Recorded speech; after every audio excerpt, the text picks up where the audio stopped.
नमस्कार, exam top education में आप सभी का स्वागत है। आज हम फिर से आपके सामने एक नया वीडियो लेकर हाजिर हैं।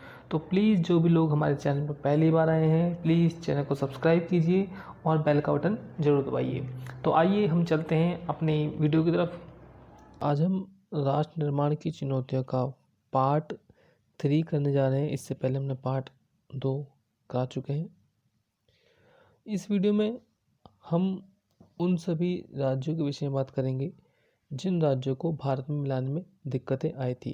और वो 4 राज्य हैं, सबको पता है।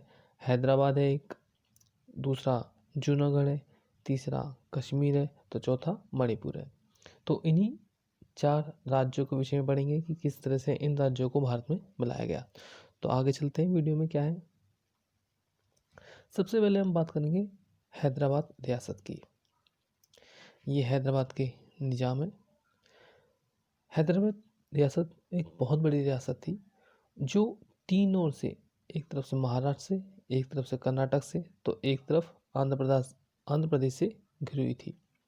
हैदराबाद के शासक को निज़ाम कहा जाता था और निज़ाम जिसे दुनिया के सबसे दौलतमंद लोगों में गिना जाता था। निज़ाम अपनी रियासत को आज़ाद रियासत का दर्जा देना चाहता था। वास्तव में तो वह पाकिस्तान में शामिल होना चाहता था। हैदराबाद के निज़ाम ने नवंबर 1947 को, कब, नवंबर 1947,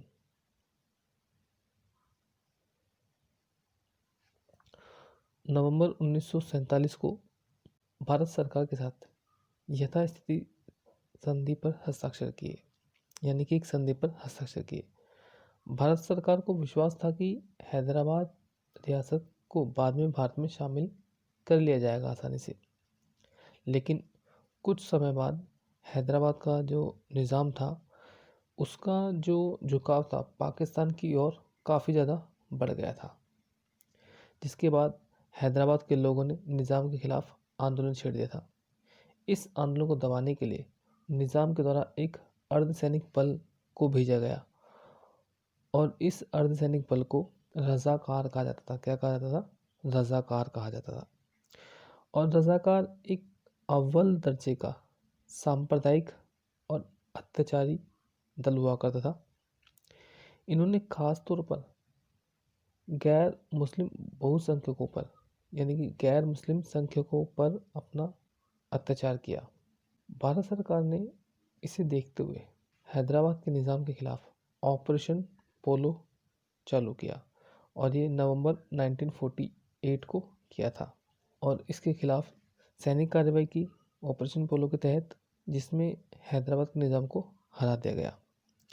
उस समय हैदराबाद का जो निज़ाम था या निज़ाम था, उसका नाम नवाब मीर उस्मान खान था, जिनकी फ़ोटो आपके सामने नज़र आ रही है। ये उस समय हैदराबाद के निज़ाम थे। इनका नाम क्या है? नवाब मीर उस्मान अली खान। सरकार द्वारा नवाब के साथ नरम व्यवहार किया जाता है और उसे राज्य का प्रमुख बना दिया जाता है। किसको? नवाब मीर उस्मान खान को। और इन्हें 50 लाख रुपए, कितना? 50 लाख रुपए वार्षिक पेंशन दी जाती है। इसके बाद आता है जूनागढ़। जूनागढ़ भारत का ऐसा राज्य था जिसे जनमत संग्रह द्वारा भारत में शामिल किया गया था। जूनागढ़ का नवाब महाबतन रसूल खान था, जिनकी फ़ोटो आपके सामने ये रही। ये महाबतन रसूल खान है।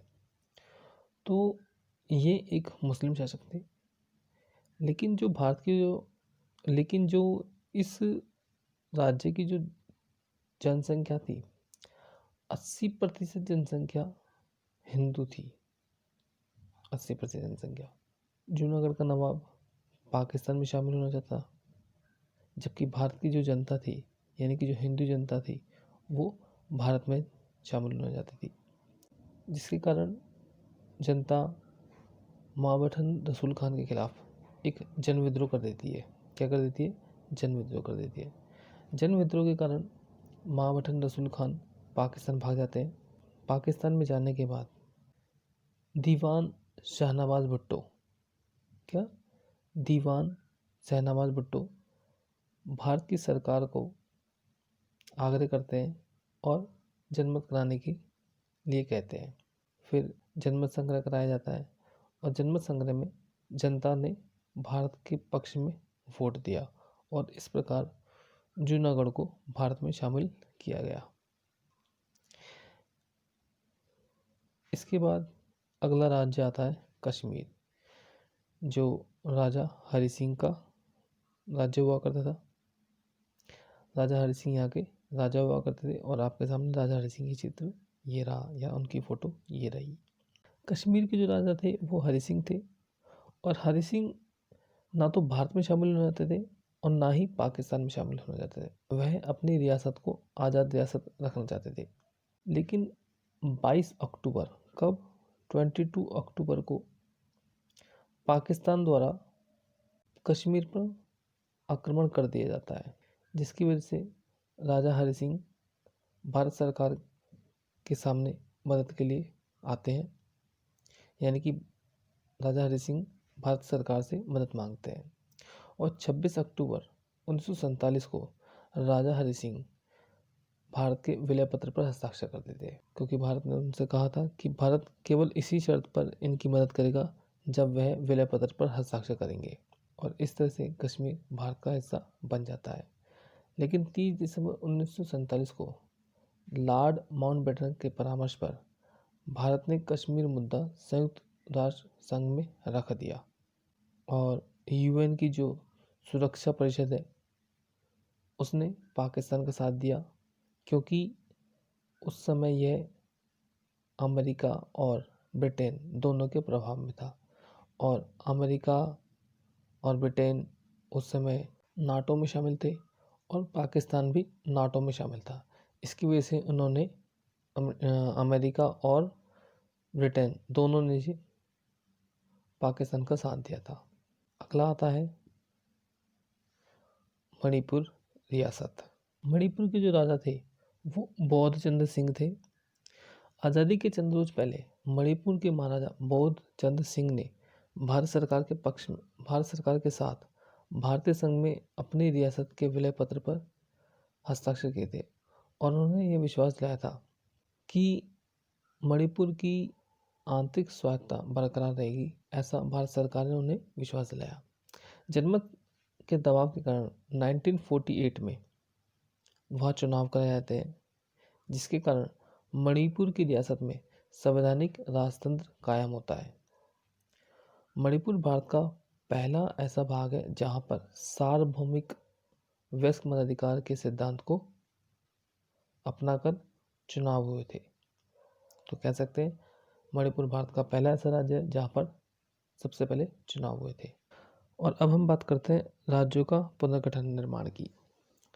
1920 में नागपुर में कांग्रेस का अधिवेशन होता है।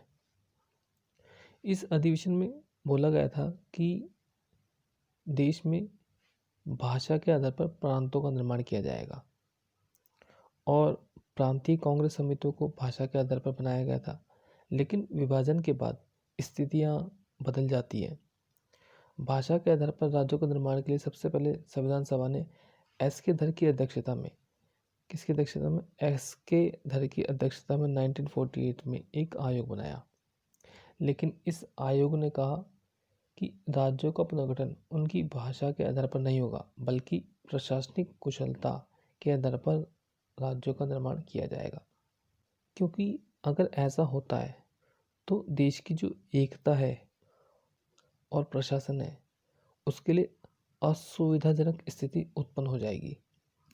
बाद में पुनः भाषा के आधार पर राज्यों को बनाने के लिए एक दूसरे आयोग का बनाया जाता है जिसका नाम जेबीपी आयोग रखा गया था और ये भी दिसंबर 1948 में बनाया गया था। जेबीपी आयोग यानी कि जवाहरलाल नेहरू, वल्लभ भाई पटेल और पट्टाभी सीतारामैया उस समय कांग्रेस के अध्यक्ष थे। इस समिति के माध्यम से भी भाषा के आधार पर जो राज्यों का निर्माण होना था उस बात को अस्वीकार कर दिया गया।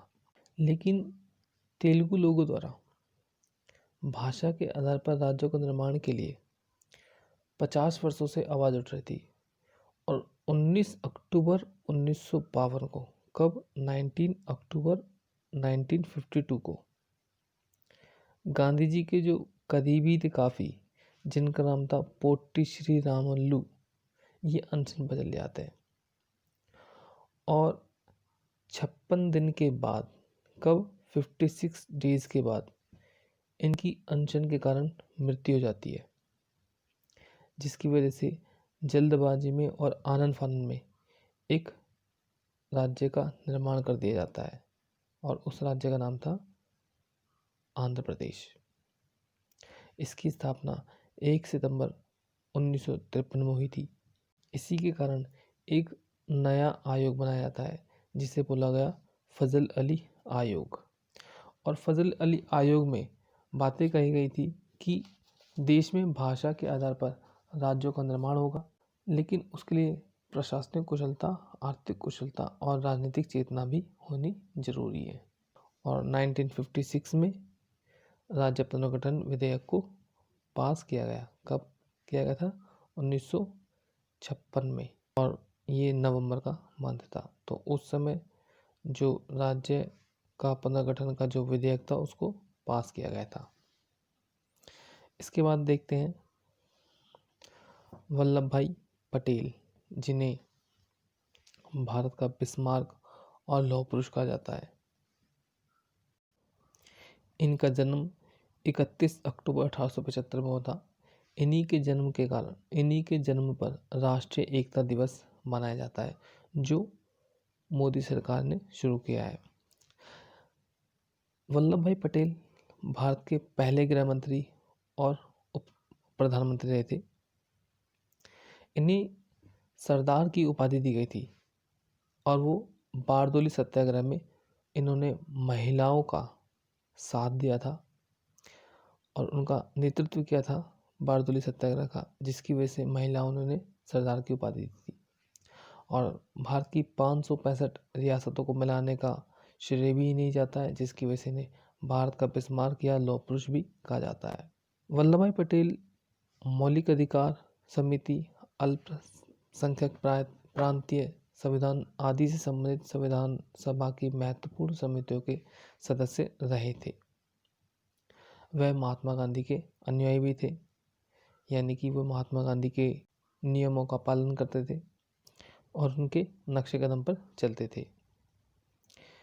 इनकी जो है एक प्रतिमा बनाई है भारतीय सरकार ने, और वो गुजरात में बनाई गई है, नर्मदा नदी के किनारे पर।